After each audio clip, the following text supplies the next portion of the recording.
Hola Gustavo, ¿cómo estás? Muy buenos días, claro, y tal como tú lo comentabas, calidad de aire que no es muy óptima. Durante esta jornada, recordemos que este miércoles 15 de junio se declaró alerta ambiental preventiva en la región metropolitana, esto debido a que la calidad del aire que de la capital alcanzó un nivel regular, una calidad que no es muy óptima, que digamos que se exacerba principalmente en la temporada más fría, lo que puede causar daños adversos a la salud y podría también aumentar el riesgo de las enfermedades respiratorias, que recordemos que hay una alta circulación viral. Y para conocer más antecedentes respecto a esto, vamos a conversar precisamente con la doctora María Teresa Parada, que es broncopulmonar del Centro de Estudios de Enfermedades Respiratorias de la Clínica Universidad de los Andes. Primero que todo, doctora, muy buenos días. Cuéntenos cómo influye esta exposición a la circulación de las enfermedades respiratorias. Hola, muy buenos días. Bueno, en realidad en esta época nosotros, lo que nos pasa casi todos los años y que llevamos 2 años sin sentirlo, ocurre una triada que es muy importante y esta tiene que ver con el cambio de temperatura, esa temperatura tan baja de la mañana, la alta contaminación y la circulación viral. La mezcla de esos 3 factores nos lleva a problemas como los que estamos viviendo en este momento. Doctora, usted me mencionaba que podría, como usted lo comenta, podría generar factores que pueden complicar la salud de las personas. ¿Cómo esto se podría manifestar precisamente en las personas? A ver, hay varios factores a considerar. Aquí hay diferentes tamaños de partículas que se están respirando. Las partículas las más pequeñas, las bajo 2.5, esas no son filtradas a nivel de la nariz, sino que van a bajar a la vía aérea inferior. El efecto de esto es producir inflamación y con la inflamación disminuye el mecanismo de defensa de estos tejidos. Entonces, al estar inflamado, favorece que entren los virus y esto está muy favorecido también con el cambio de temperatura. Entonces, y si existen personas susceptibles, por ejemplo, en grupos, como pasa en los colegios, esto se multiplica. ¿Usted cómo se podría esto manifestar precisamente en el cuerpo? ¿En qué tipo de síntomas podríamos tener tras el ingreso de estas A partículas? ver, la contaminación la podemos ver de diferentes maneras. O sea, cuando son partículas grandes, nosotros tenemos habitualmente molestias irritativas, molestias en los ojos, molestias, pica la nariz, molesta, estornuda, duele la garganta, pero no avanza más allá. Las partículas pequeñas, que son las que le tenemos más temor, avanzan hasta la vía aérea inferior, provocan tos, inflamación, obstrucción bronquial y pueden pasar a la sangre. Esto es muy importante.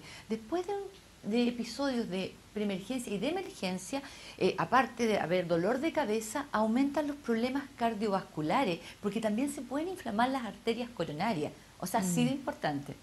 Doctora, tenemos una pregunta desde el estudio de Carla. Carla, te Sí. escuchamos. Sofía, a ver si le podemos preguntar a la doctora, con el coronavirus nos hemos acostumbrado a las mascarillas, hay distintos tipos de mascarilla, además, ¿hay alguna que nos pueda ayudar también para la contaminación? Ella habla de partículas grandes y chicas, entiendo que las grandes podrían no pasar por la mascarilla, pero para las chiquititas, ¿hay forma de prevenir con la mascarilla? ¿Ayuda o no?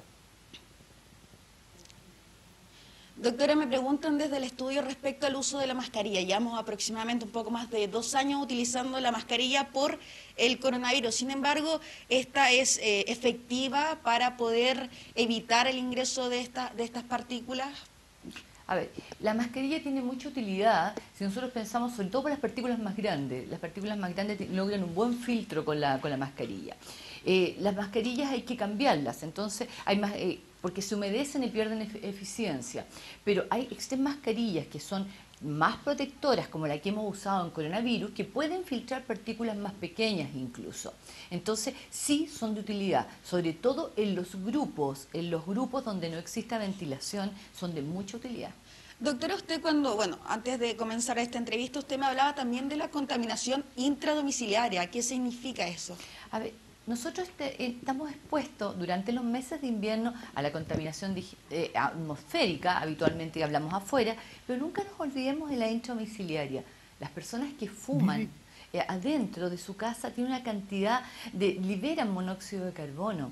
las personas que utilizan calefacciones a leña, que cocinan con leña, las personas que tienen brasero, o incluso que colocan muchos spray en la casa para tratar de cambiar los ambientes. Eso no sirve. Lo que sirve es ventilar, siempre ventilar, bajar el nivel de contaminación intradomiciliaria y no ponga ropa adentro a secar donde hay niños chicos. Esos vapores son contaminantes. Entonces, ventilemos y evitemos de usar combustión incompleta adentro de la casa. Doctora, tenemos también otra pregunta por parte del panel de Gustavo. Gustavo, te escuchamos. Sí, Sofía, ella como experta, ¿no? Quería preguntarle qué opinión tiene respecto a la decisión de la Autoridad de Salud y también de Educación de adelantar y extender las vacaciones de invierno a propósito de lo que está ocurriendo con estos virus y las enfermedades que han tenido los menores de edad. Doctora, preguntarle respecto a esta modificación de las vacaciones de invierno de los niños y niñas tras este aumento, esta alta circulación viral de las enfermedades respiratorias. ¿Cuál es su parecer respecto a esto?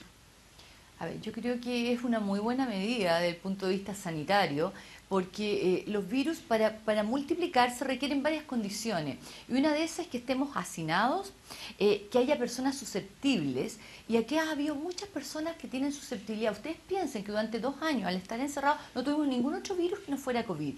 Entonces, hay una baja de la inmunidad para los virus habituales, que uno se va autovacunando todos los años. Entonces, eso no existió. Entonces, espacio cerrado, poca circulación de aire, y justamente con personas susceptibles, esto multiplica. Y esa persona traslada el virus a la casa. Y no nos olvidemos que hay adultos mayores o personas embarazadas o con otras patologías que son susceptibles, que antes pensábamos que los virus esenciales no comprometían a adultos.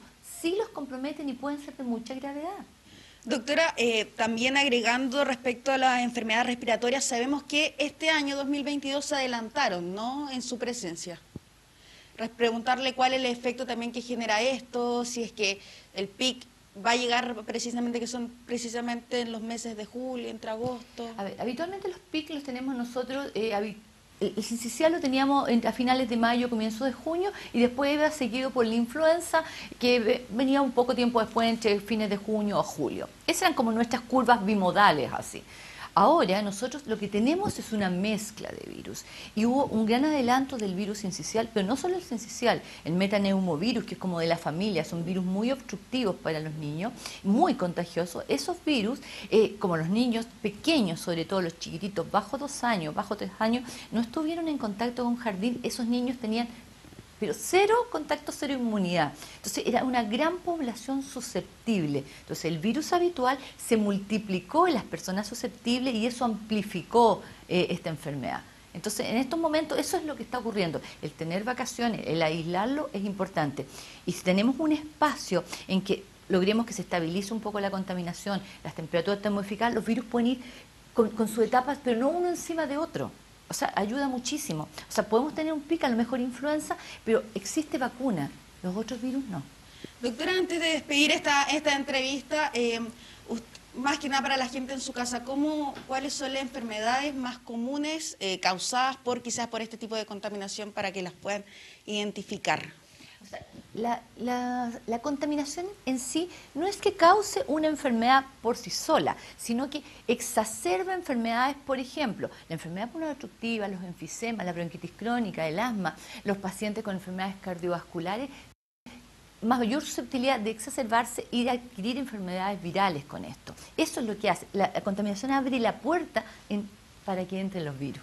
Muchísimas gracias. Bueno, ahí hablábamos con la doctora María Teresa Parada, broncopulmonar del Centro de Estudios de Enfermedades Respiratorias de la Clínica Universidad de los Andes, respecto a todo lo que ha conllevado esta circulación de enfermedades respiratorias y que también influye esta contaminación. Y recordemos que hoy día ya se declaró esta alerta ambiental preventiva en la región metropolitana, así que el llamado es a ir ventilando un poquito para que esto ya no se acumule principalmente dentro de los hogares. Gracias, Sofía Carrizo, también gracias a la doctora por la aclaración y también por contarnos cómo enfrentar este momento. Que tengan ambas un muy buen día.